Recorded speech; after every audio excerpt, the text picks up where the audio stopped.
In today's video, I'm going to teach you how to add Metapixel to Kit.com.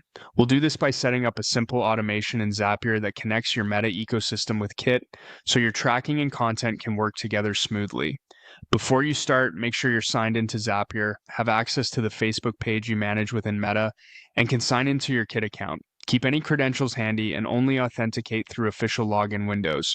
Begin on the Zapier home screen. From here, choose Create to start a new workflow, then select Zaps so you're building a standard automation. You'll see a two-part layout, a trigger on the left that starts the automation, and an action on the right that runs when the trigger fires.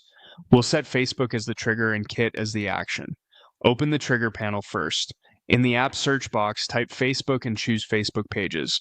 This lets Zapier listen for activity from your page, which is useful for coordinating your Meta presence with Kit. Next, pick a trigger event that aligns with what you want to track or react to. For example, something that fires when there's new activity on your page. Zapier will prompt you to connect your Facebook account. Follow the secure sign-in flow, grant the requested permissions, and be sure to select the specific page you want to use. Completing this setup ensures Zapier can read only the data you've authorized, and it helps avoid mismatches if you manage multiple pages. With the trigger ready, move to the action side. Choose Action, then search for and select Kit. Now pick the action event that best matches what you want to happen in Kit when your Facebook trigger occurs. Zapier will ask you to connect your Kit account. Sign in through the official window, authorize access, and finish the guided setup.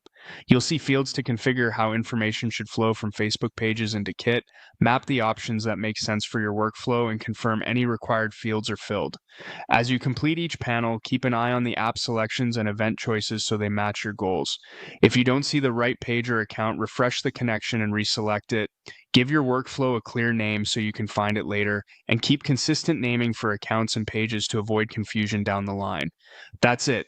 You've created a clean bridge between your Meta environment and Kit through Zapier, laying the groundwork for reliable tracking and coordination on Kit.com without exposing any sensitive information.